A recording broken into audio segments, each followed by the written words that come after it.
Ukraine पर रूस के हमले के दौरान एक भारतीय नागरिक की मौत हो गई है। इस तरह से रूस के हमले ने भारत को भी जख्म दे दिया है। यूक्रेन युद्ध में पहले भारतीय नागरिक के मारे जाने की पुष्टि हुई है। मेडिकल की पढ़ाई कर रहे छात्र का नाम नवीन कुमार है और वो कर्नाटक का रहने वाला था। विदेश मंत्रालय के प्रवक्ता अरविंदम बागची ने ट्वीट कर यूक्रेन के खार्किव में आज सुबह हुए भीषण हमले में एक भारतीय स्टूडेंट के मौत की पुष्टि की है। विदेश मंत्रालय के प्रवक्ता ने बताया कि हम गहरे दुख के साथ इस बात की पुष्टि कर रहे हैं कि आज सुबह खार्किव में हुई बमबारी में एक भारतीय छात्र की मौत हो गई। मंत्रालय भारतीय छात्र के परिवार के संपर्क में है। हम परिवार से अपनी गहरी संवेदना व्यक्त कर रहे हैं। प्रवक्ता ने बताया कि विदेश मंत्रालय लगातार रूस और यूक्रेन के राजदूतों के साथ संपर्क में है और भारतीय नागरिकों को स्वदेश लेने के लिए सुरक्षित रास्ता निकाला जा रहा है। उन्होंने बताया कि कई छात्र अब भी खार्किव समेत दूसरे शहरों में फंसे हुए हैं। रूस और यूक्रेन में मौजूद राजदूत भी इसी तरह के प्रयास में जुटे हैं। टीवी रिपोर्ट में बताया गया है कि आज सुबह बचाव अभियान के दौरान ही भारतीय छात्र रूस के हमले की चपेट में आ गया। जैसे ये खबर भारतीय मीडिया में आई, यूक्रेन में फंसे भारतीयों के परिवार वालों की धड़कनें तेज हो गईं।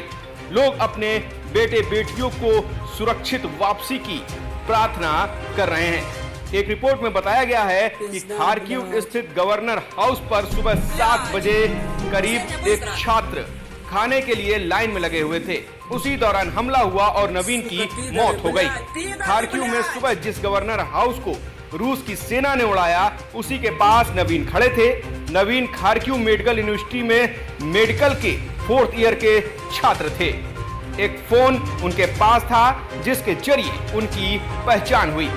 आज सुबह ही यूक्रेन में भारतीय दूतावास ने सभी भारतीयों को जल्द से जल्द राजधानी कीव छोड़ने को कहा था। इसके बाद से ही लगने लगा कि कीव में हालात तेजी से बिगड़ सकते हैं और वहां भीषण हमले हो सकते हैं।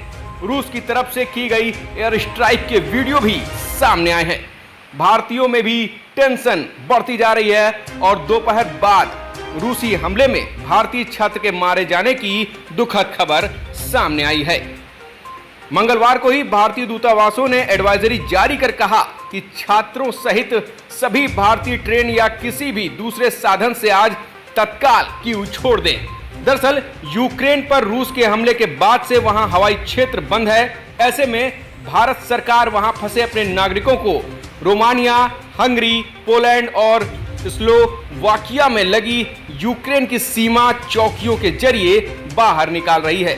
मोदी सरकार ने अपने 4 मंत्रियों को यूक्रेन से भारतीयों को निकालने में मदद के लिए 4 पड़ोसी देशों में भेजा है। उधर एयर इंडिया के साथ साथ इंडिगो, स्पाइस जेट भी ऑपरेशन गंगा में शामिल हो गए हैं। भारत सरकार यूक्रेन में मिशन का जो पूरा खर्चा है वो उठा रही है। बताया गया है कि अब भी यूक्रेन में करीब 6000 भारतीय फंसे हो सकते हैं। Bureau report, right info.